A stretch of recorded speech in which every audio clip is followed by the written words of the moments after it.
Hey book lovers, welcome back to my channel.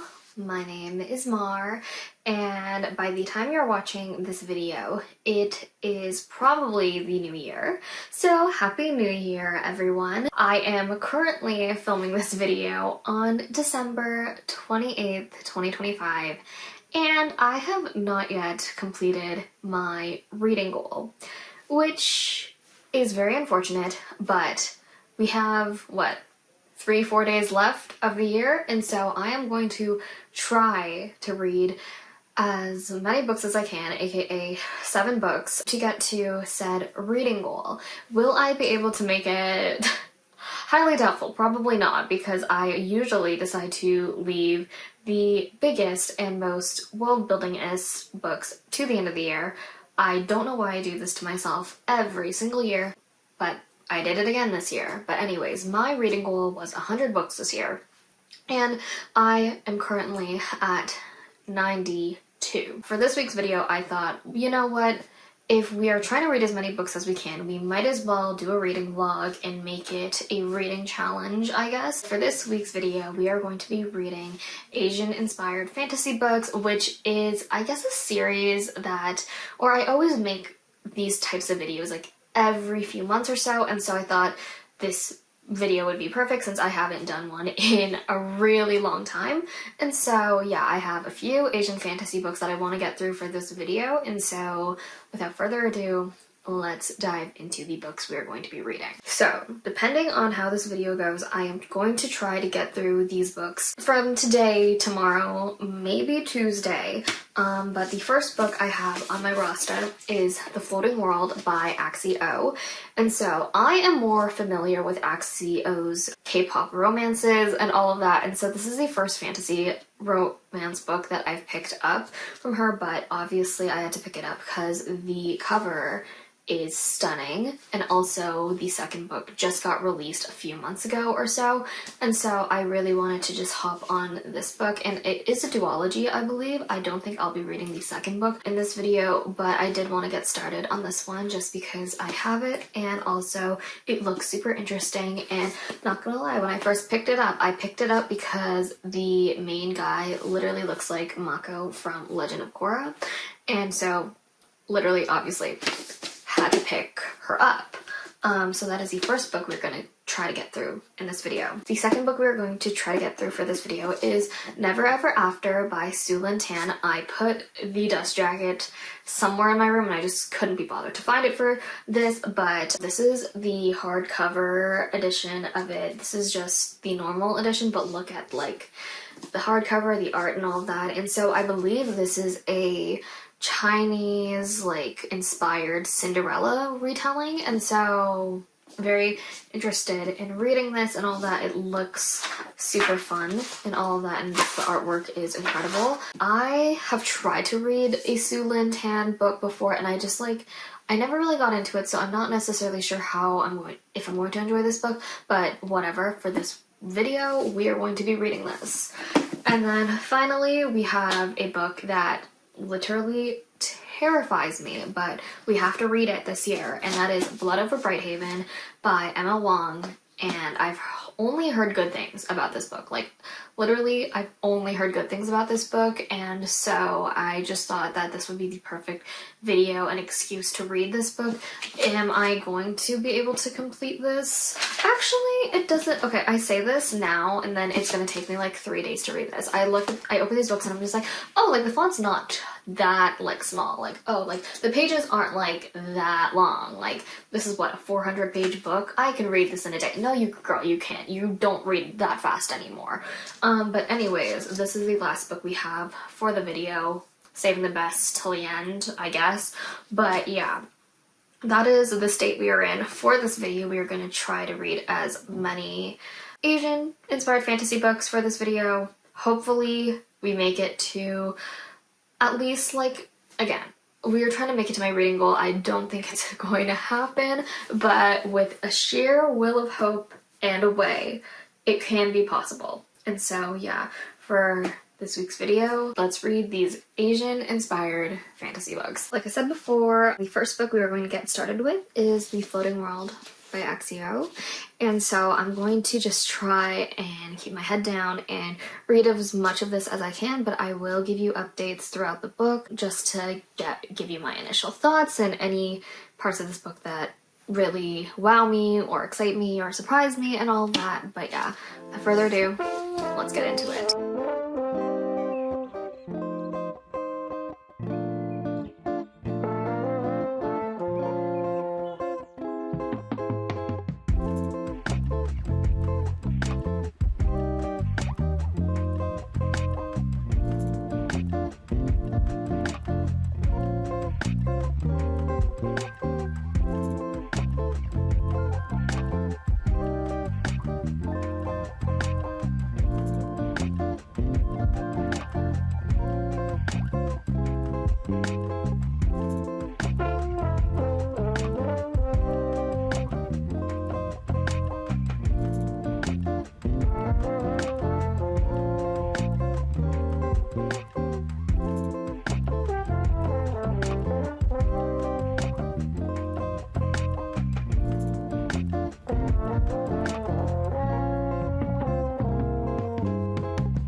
So I am almost 50% of the way through this book so far, and so I thought this would be a good time to stop my reading and just give you some updates to how I'm feeling about this book so far and kind of explain to you what this book is about.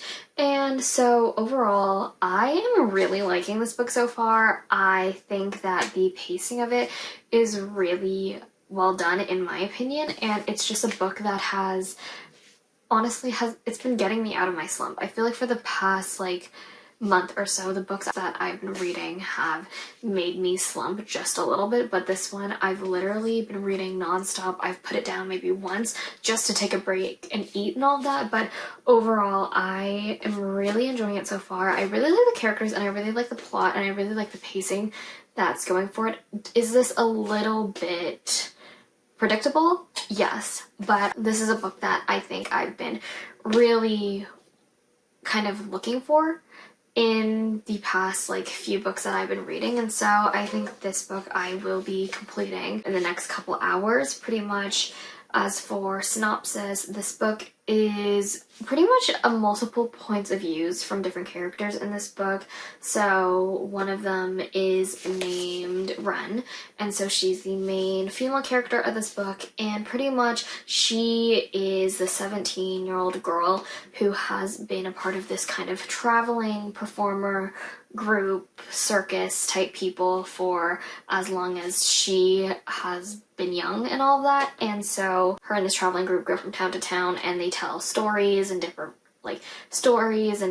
myths through different performances and all of that. While she's doing this, she's also keeping this secret. She has this power that she calls light, and so it's power that she has to keep hidden because it could possibly endanger her and all that. Then we meet one of the male point of views in this book, and he lives in this place called the underworld. And so the underworld isn't necessarily hell or anything like that. It's reminiscent of hell, but pretty much it's the city underneath this other city called the floating world. There's this dictatorship and all that in this underworld and all that, and people are practically living in the slums. They're picking up really odd and dangerous jobs just to make a living and all that. So the male character Sunho, he lives in that world, and pretty much he is sort of this swordsman for hire, so he picks up odd jobs as a swordsman to get paid, and pretty much his whole motivation in this book is he's trying to find his brother, who he only has vague memories of because his memories all the way from from when he was like 15, I think, to childhood have been wiped, and so all he really knows is that he has a brother and something happened to him, and he's also trying to like find a way to get these memories back. Some stuff happens along the way, and these two characters end up finding each other, and they go on this journey together. And so yeah, that is sort of what this book is about. That was probably a very bad explanation of this. Nobody said I was good at explaining books, even though I have a booktube, and even though my whole channel is dedicated to talking about books. Nobody said I was good at explaining books.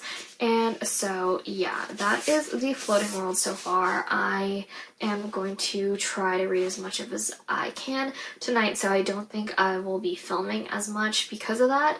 But yeah, that is where I'm at so far. We are at almost 50% of the way through, so I will probably update you guys towards the end of this book. So right now I'm currently at Act 4 of the Floating World, so this is almost, I believe, 85% of the way through this book.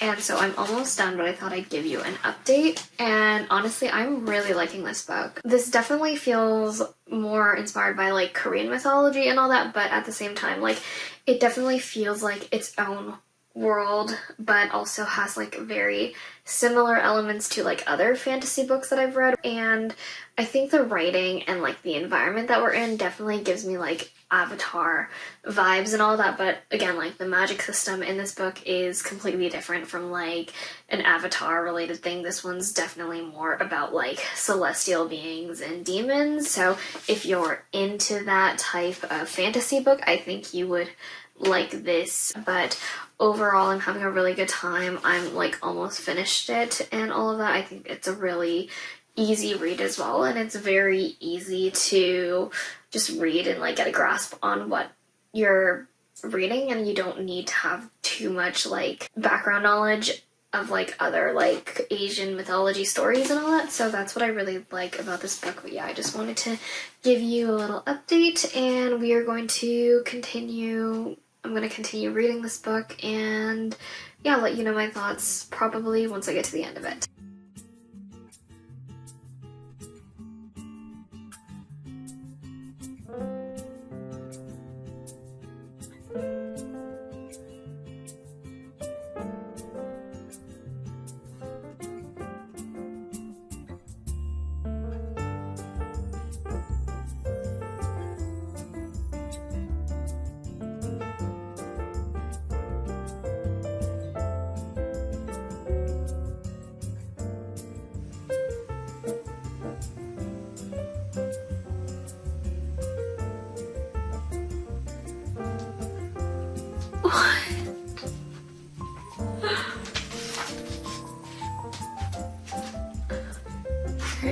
I think I'm at the last chapter of this book.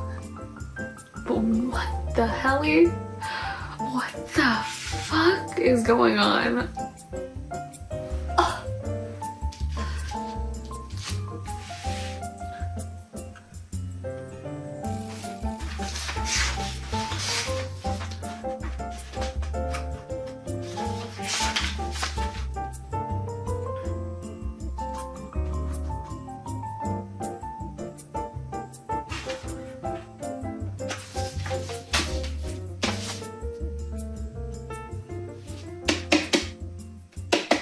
So, if you could not tell by the previous clip, I just finished The Floating World by Axie, and so I thought I'd do a quick review of it. And overall, I rated this a 4 stars, and I think that is pretty high, especially for the first book in like a duology series and all of that. And so yeah, let's just hop straight into it.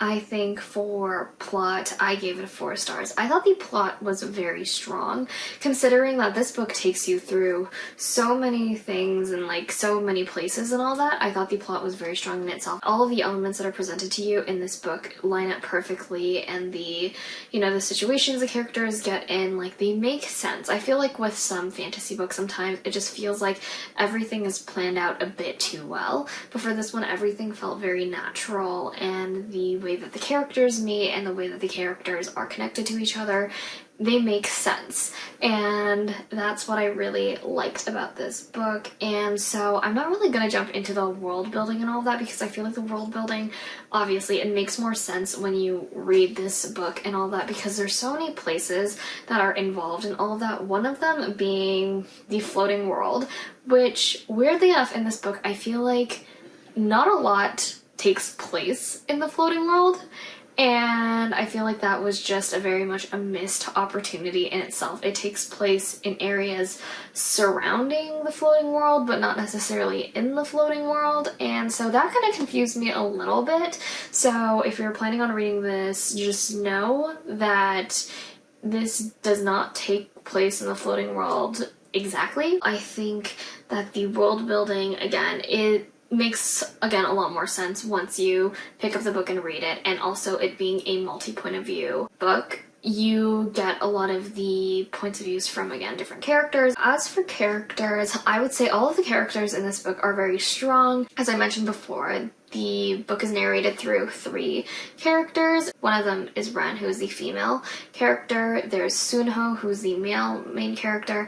And then there's Jae-il, which is a character you kind of need to read in order to understand his place. His point of view kind of just comes out of nowhere, and so you kind of just have to go along with it. And so yeah, but as for characters, I think all of the characters were developed very well, in that each of them had their own goals throughout the entire books.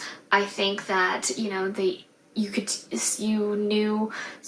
understood each of their flaws, and you understood each of their motivations as to sort of what guides them throughout these entire books and how they end up in these different situations and all of that. And so yeah, I mean, I really liked Ren as a character. I think she was a very strong female character, not in that like she is like this like super like badass fantasy girly that, you know, is portrayed a lot in fantasy books, where she is a little bit naive. She is a little bit too trusting, and, you know, she makes some decisions and some mistakes that ultimately, you know, I don't think I would make if I were ever in her situations, but she has a very good heart and all that, which I really love about her.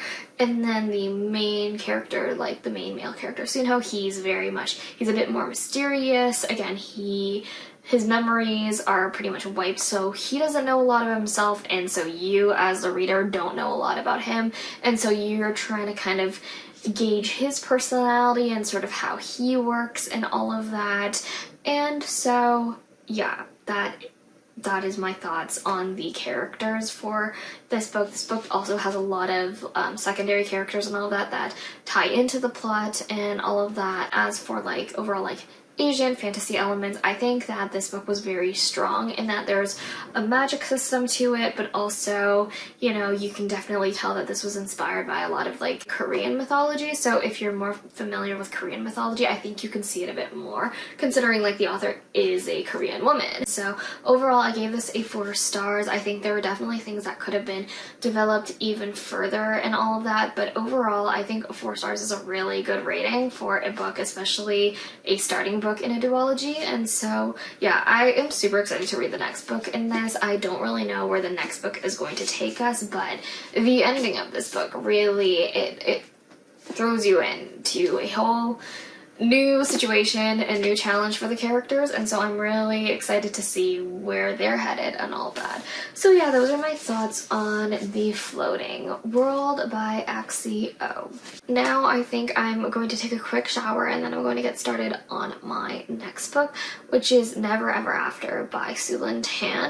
And I am hoping that this book continues the momentum I have while reading, because The Floating World definitely got me out of my slump. Okay guys, so it is almost 8 o'clock, and I just like hopped out of the shower, quickly did my loose wavy hair routine, if you can call it that, aka I just put a bunch of product in my hair and I'm letting it air dry and hoping for the best. But I'm going to start on Never Ever After by Lynn right now, and I literally work tomorrow, and so I ideally need to finish this book by 11 o'clock, and so that's in 3 hours.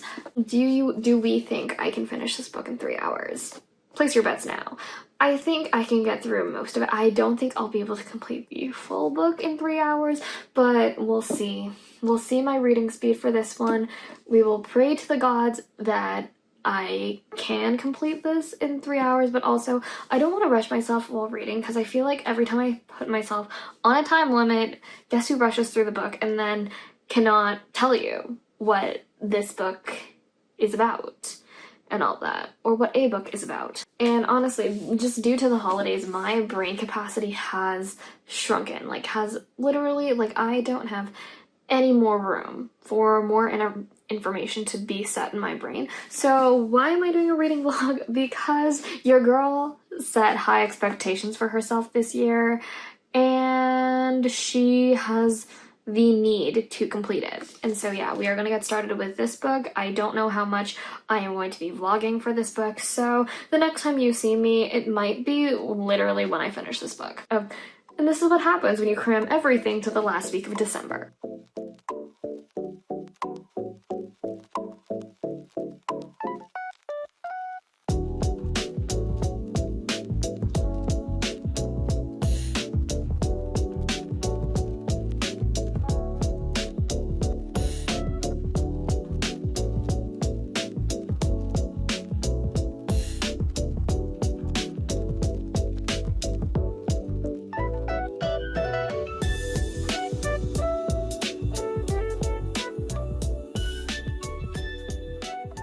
So it has been a few days, I think, since I last updated you, and based off of the timing of when this update is, it is currently the 1st of January, so it is now 2026. Happy New Year, everyone! Yay! So, I don't know, I usually, like, try to vlog, you know, before the end of the year and all of that, but this year it just ended up being that while I was filming this vlog, the way I was reading these books and all that, it took me a lot longer, but I did end up finishing the book Never Ever After by Lynn last night, and so this was the last book I read in 2025, and so I thought I would come on here and do just a quick little review of it. I don't think I've vlogged too much while reading this book because I was really just trying to finish it before 2025, and I feel like because when I give myself like a time limit like this, I feel like a lot of the information just doesn't get retained. Let's hop into the review of this. I gave this a 3.5 stars. I think, you know, with Lynn Tan's books, I feel like with her, they're very mixed for me because I usually love the premises of her books. I love the premise of and the concept of her books, but I think when it comes to the execution of the books, sometimes I have a bit more of a not necessarily a problem with, but it's just like I expect one thing and then it turns into a completely different thing and all of that, and so for me, it's just this book headed in a direction that I personally didn't love, but it wasn't enough for me to like turn off of this book completely or DNF or anything like that. It was just something that I was kind of like, oh, like this is heading in a direction that I wasn't expecting it to go to, and so yeah, and I feel like with a lot of like Asian fantasy books as well, even though, you know, they're inspired by mythologies or they're retellings of different fairy tales and all that, I feel like a lot of them, you know, follow the same kind of plot. And when I talk about plot, I mean like the twists and turns that happen. Like I feel like everything in this book was fairly predictable, especially if you've read books similar to this and all of that. I feel like a lot of this book, it didn't feel as original as it could have been. Let's get into the plot of everything. For plot, it's pretty much about this girl named Yining, and pretty much she is living with her step aunt or whatever, and pretty much to survive in their village or whatever, to survive living with her aunt and all that, her aunt pretty much schemes people and all that, and this is how they get their money to, you know, be able to afford, you know, their housing and their food and all of that. And so when you first meet Yining, she is in this village and she's working as this fortune teller. She tells people's fortunes and all that. Her step aunt goes around and pretty much pickpockets people. And so pretty much she is kind of living that Cinderella life in that she's poor, this is how they're getting their money. She doesn't have evil stepsisters in this one, but it's pretty much like she is living in this very rough situation with this woman who pretty much doesn't care for her in a compassionate sort of way. She gets an invite to the prince's ball and all that, as his father has recently died, so the king has died, and so he is now the new king, and so pretty much he is looking for a new, like, for a bride to be, like, you know, his queen, his princess, whatever, his betrothal.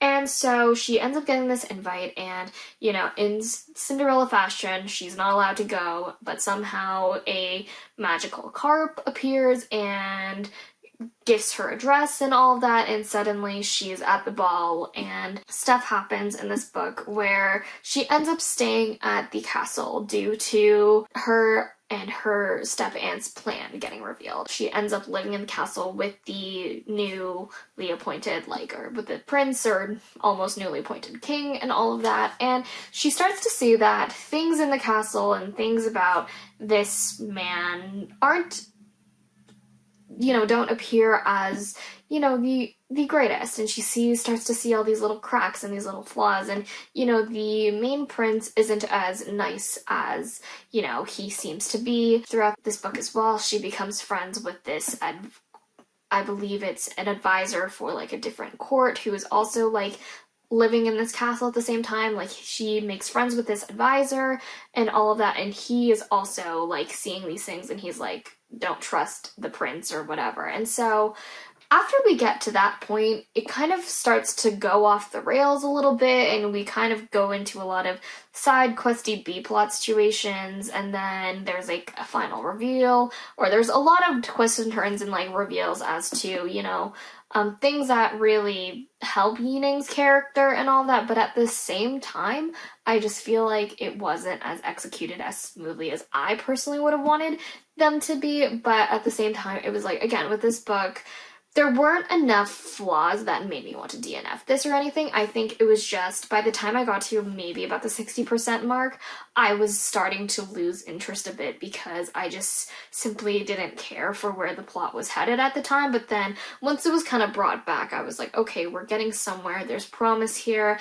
and I know that this is going to be a duology, I believe, and so there is a second book, which I feel like 2 books in this universe is enough. I don't want this to be a trilogy at all. If it is a trilogy, it really depends on the next book to see if I want to pick up the last one and all that, but I feel like there's enough content in here that it can just be a duology. But yeah, those are my thoughts on plot. As for, like, characters and all that, I personally really like the female character. I like the main character, Yining. I think, you know, she's a little bit different from the, you know, normal kind of, like, fantasy female characters we get in, like, a lot of high fantasy stakes and all of that books. I think she's a very, like, smart girl and all that, but at the same time, she's a little bit naive. It takes her a little bit to kind of put the pieces together and all of that, but when she does, she's very smart and she's very resourceful and tactful and all of that. And so that's what I like about her. I feel like the other characters, I feel like it got to a point where some of them were just being stereotypes of their characters and all that, which I personally didn't love. Again, there are tons of characters in this book, and so I think with the next book, we will get to kind of explore a bit more about those characters, but I think this one, it was primarily the main character of Yining, and kind of like the other characters were just like supporting characters, kind of just trying to further the plot. Yeah, and then last book, fantasy elements. I think for this one there's enough fantasy elements. There is the concept of magic in this book and how, you know, magic is banned in this world that they're living in, and there's only one island that actually has magical people, and, you know, they don't let anyone on this island, no one's allowed to enter, and, you know, there's a lot of, like, politics and, you know, dynamics between these two, like, worlds and all of that. Again, other fantasy elements involved that I can't reveal because of spoilers and all that, but I think there's enough Asian fantasy elements to it, and you know, things that were really referenced in like Asian fantasy books and all that, and you can definitely tell the Asian inspired elements to this book. And so yeah, that is Never Ever After by Lynn Tan. Again, I don't know where I put the dust jacket for this one, but it's fine because like I personally like the hardcover of this a lot better. We are going to get started on the next book, which is going to be the first book I read for the year of 2026, which is crazy. Like I mentioned at the beginning of this video, the last book we were going to read for this reading video vlog thing, whatever I call it, it is Blood Over Brighthaven by M.L. Wang, and I believe this was marketed to me as like dark academia, Asian inspired type of fantasy book and all that. I am both excited and terrified to start this book because I've literally only heard nothing but good reviews about this book, and so the hype has been there, the hype has been here for a while, and I'm just afraid that like, what if I don't like it, which I fear. Honestly, to me, I'm not a picky reader, so I feel like I'll like this book, but I'm just terrified to read it. But yeah, we're going to get started on this book tonight. Again, I'm very excited, but very scared. I'm going to try to vlog of this book as much as I can, but again, no promises. My schedule, for the most part this weekend, looks free. Again, I took tomorrow off, I have the weekend to read, we are good, we are locked and loaded, and we are ready to start this book.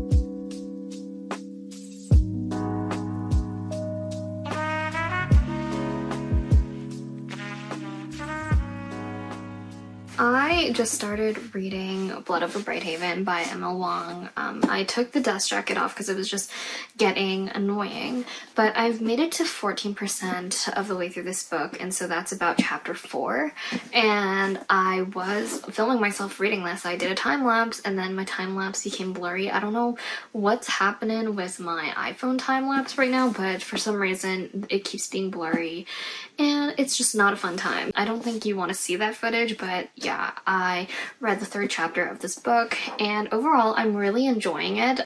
I thought it was going to be a bit scarier starting, but going into it, I think the world building does take a little bit of time and all of that, but as you get into it, you start to understand the magic system of this world and sort of the different politics of this world, and so it's been a really interesting read so far. Pretty much in this book, you're following the main character, Siona, and her goal is to become this high mage, and pretty much in this world, all of the mages are men and all that, and a lot of the women who have been trying to become high mages have failed and all of that, and so she is pretty much getting ready to take her exam to become this high mage and all that, and at the same time there's a lot of world building in the city or world of Tyrion, I believe that's what this place is called, the city of Tyrion or whatever. It has kind of like this barrier that protects them from this like man-eating light called blight. We've only really gotten the first little bits of world building happening so far, but as the book goes on, I think I'll understand kind of more of what's happening in this book. I feel like last year I didn't read a lot of fantasy, and so for this year I definitely am trying to read more fantasy books when I'm in a fantasy mood, and so I really am interested in just like learning more about this world and all that, but for right now those are the vibes, and yeah, I'm just going to continue reading Blood Over Brighthaven. And I know I put this book into like this Asian fantasy inspired like themed video, and I feel like it was mostly due to the fact that Emma Wang is an Asian author and all that, but at the same time I don't think this is really inspired by Asian mythology. I think this one is definitely inspired by a lot of the politics that are happening in our world, maybe some of the politics in Asian countries and all that, but I feel like this book is very much its own world, its own fantasy, its own world building, and so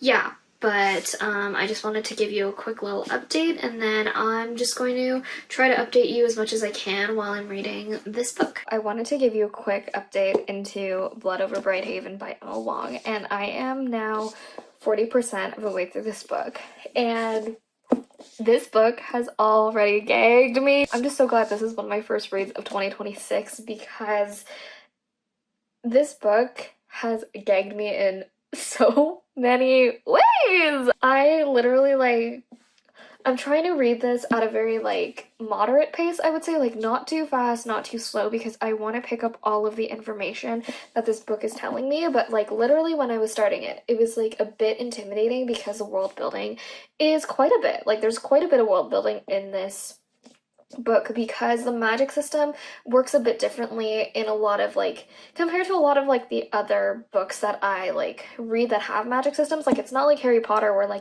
everything has a specific spell and a specific language or whatever. This one has magical technology that kind of is used by the mages or high mages in the society, and they pretty much kind of type in their spells into this mapping spellograph type of machines, and then from there that's kind of how they use spells to to do whatever in this world and the society. And along with that type of magic system, there's also the political system that really reflects a lot of the politics that we see in our society today. Reading this, I've just I've had such a great time with, because you already know reading this, this book is probably going to destroy me by the end of it, but it's just all of the different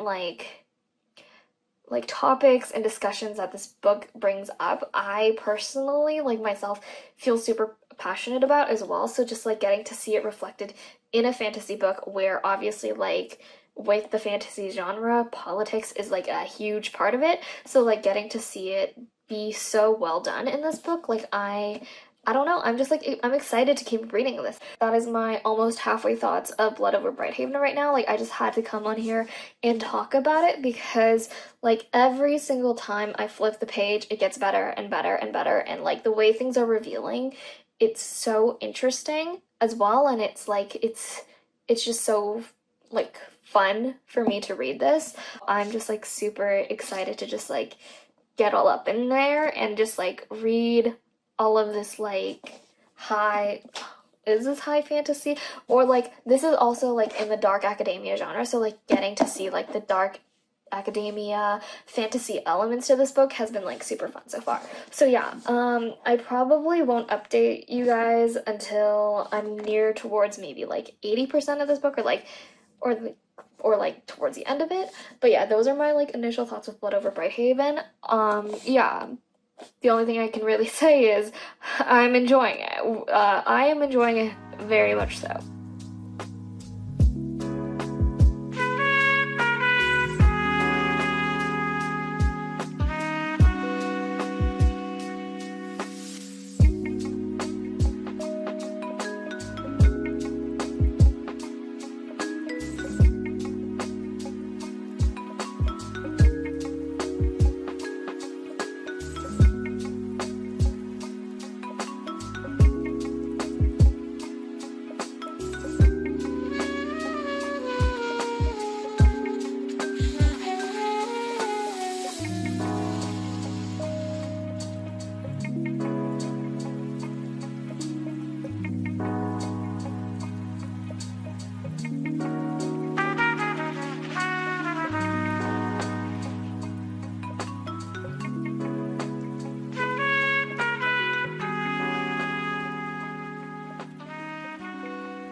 Hey guys, so I am 90% of the way through Blood Over Brighthaven right now, and so I think tonight I'm gonna try to finish it. I think there's only 1 or 2 chapters left, maybe 3, but yeah, I haven't updated you guys in a really long time. Not that you would be able to tell from when I'm filming this video and all of that, but it's been a while since I last updated you, and the reason why is truly just because I have been so locked into this book, and also I have been traveling and all that, so I never had time to actually like fully like sit down and read this book and all that, but from what I've been reading and all that, I've been so locked in, and the stuff that happens in this book, heartbreaking, crazy, way more graphic than I was envisioning it to be. Those are my thoughts on Blood Over Brighthaven. I don't think I'm going to record my reaction to the end of it because I think most of the crazy stuff has already happened, and I had to like sit for a day and really just like digest everything, simply because like so much stuff goes on in this book and I really like it.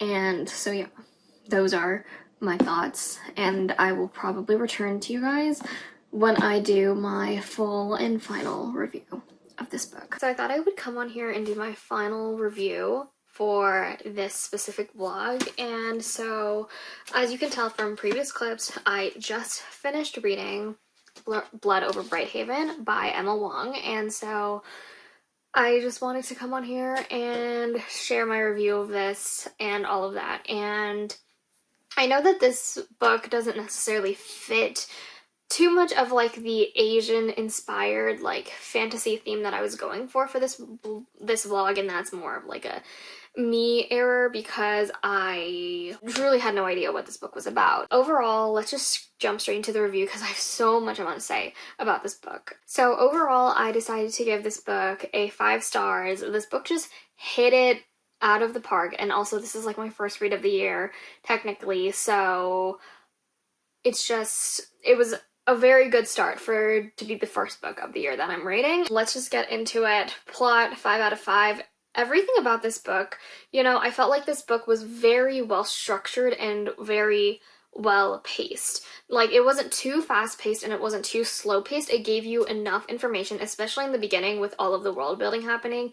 It gets you right into the action, and you sort of jump straight into the politics of it. For me, it took a couple chapters to really understand the politics of the world and all that, and sort of like the different people in this world, the different ethnicities or countries and all of that, and then sort of understand the situation that the characters in this book are going through. I feel like I'm not going to do a very good job explaining this book, but it does have to do with witches and pretty much, or mages, and pretty much these mages, they're able to perform magic rather through, I don't know if wands are really a thing in this book, but they have something called spellagraphs, and pretty much they're like almost like magical typewriters in the sense that it's like when they type something, a spell comes to life. They need to enter a bunch of coordinates and all that into the spell, and you know, there's a bunch of different things that they have to do in order to actually like make a spell. With these spellagraphs, they're able to do a lot of different like magic and witchcraft and all of that, and a lot of this they have to go through like this rigorous schooling and all that, and it is a male dominated field.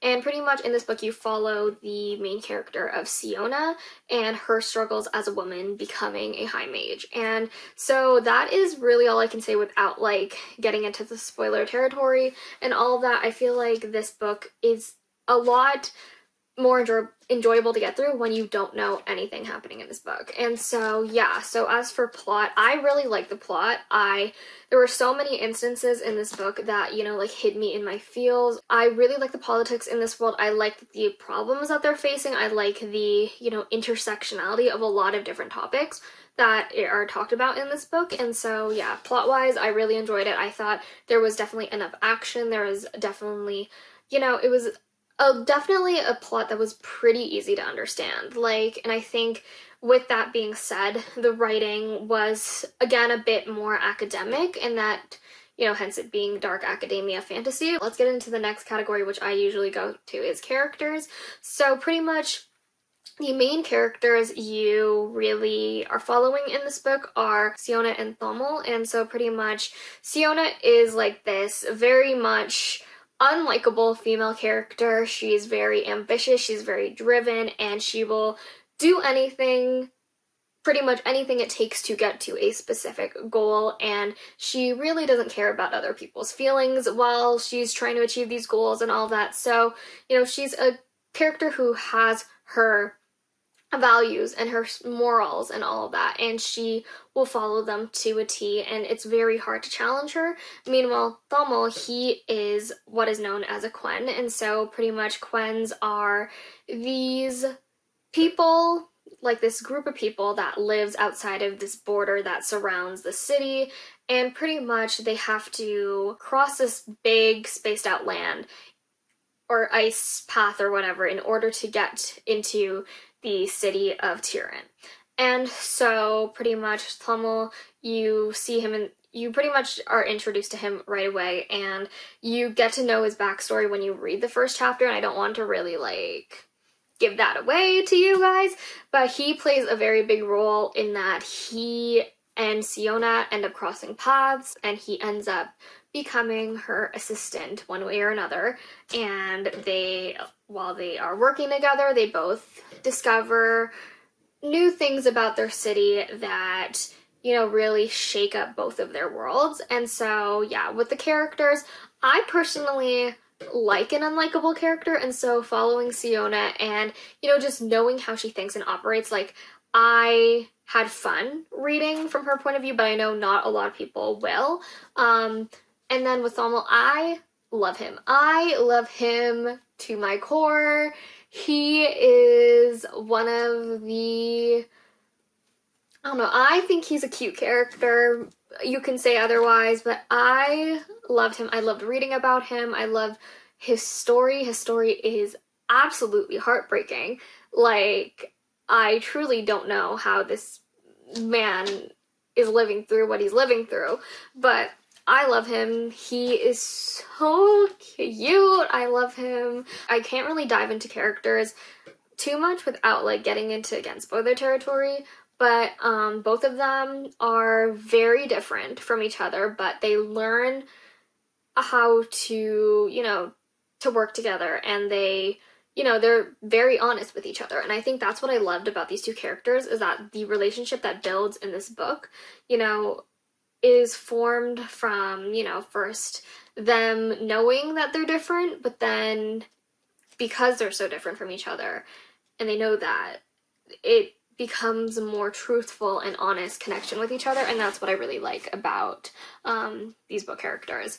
And then finally, I don't really want to get into like fantasy that much for this. I really want to talk about writing actually, but as for like fantasy elements, I think the world building, the magic system in this is very unique, and I haven't read a book that is like similar to this one, and so I think that's also why I really liked Blood Over Brighthaven, is that just like, it felt so different. The world felt very built out, and, you know, but it also felt very insular in that, like, you know, like the whole book happens when you read it, but it's like when you finish it, I don't know, to me, I didn't really end up wanting more. Like, I thought that it ended in a good place and all that, and I didn't feel like there was a need to like have a sequel or like another book, a supplement to this one, but again, that's just my opinion. I feel like this one was very fleshed out, very rounded, and so that's what I really liked about it. It felt like a standalone, and I was okay with it being a standalone. For actual writing, I think a lot of people compare Emma Wang's writing to R.F. Kuang's writing, and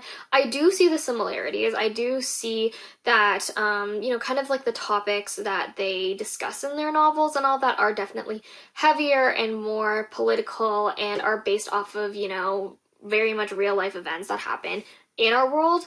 But I think, you know, the way that they do it is like, they do it in a very digestible way that it's like, you don't have to be an academic to read these books. You don't have to be someone who reads like tons and tons of like academic literature on the day-to-day in order to understand what they're saying. Like, I feel like that's where they get a lot of critique from, is that, you know, they're people who want to read in between the lines. They don't want everything, you know, fed to them. But for me, someone who's reading this and all that, it's like, I personally don't see like a problem with writers not wanting to be misconstrued or misunderstood about what they're writing about, because I feel like even when you're writing about politics, and especially politics that, you know, affect the real world today, it's like, it's also, we're in a world that has a lack of media literacy. We're in a world where it's like a lot of people aren't critically thinking.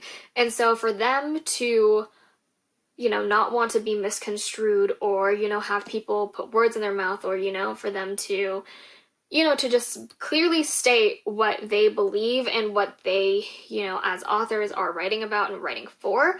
I think, you know, I really enjoy it. I enjoy the writing. It doesn't distract me or anything when I read these books and all that. Like, I can imagine the world, I can imagine the characters, and I personally really like the writing. And so, yeah, it's like for me, I really like the writing in Blood Over Brighthaven. I think there were so many quotes that like stuck out to me, and you know, it's like I didn't annotate this reading, and so I don't know when I'm gonna reread this book because it like literally shattered my heart into two, and so I don't think I have the emotional capacity to reread this. But when I do, I want to highlight as many quotes as I can in this book because there's so many of them that it's like they hit me, and you know, I just couldn't feel anything else but like, you know, empathy and, you know, those types of feelings, especially being like a person of color in, you know, definitely like a country or a city that is predominantly white. It's, you know, I think there are some moments where you see yourself reflected in some of these characters and, you know, have similar thoughts to them, but at the same time, you also see situations where it's like maybe you're not even a part of that group or that community, but you see those struggles that, you know, these characters go through, and you can tie that into stuff that's happening in the real world and all that. And so, yeah, like those are all my thoughts on Blood Over Brighthaven. I personally really enjoyed this book. Again, I gave it a 5 stars. This was one of my first reads of the year, and I don't know how any of my next reads are going to top this. But yeah, that is my review of Blood Over Brighthaven. So with that being said, I am going to end this video here. It took me a while to get through this reading vlog, but I did it. We read some books. We read 3 books, and I think that is enough for this reading vlog. So thank you so much for watching this video. If you like what you see, comment below, like this video. I'll see you in my next one.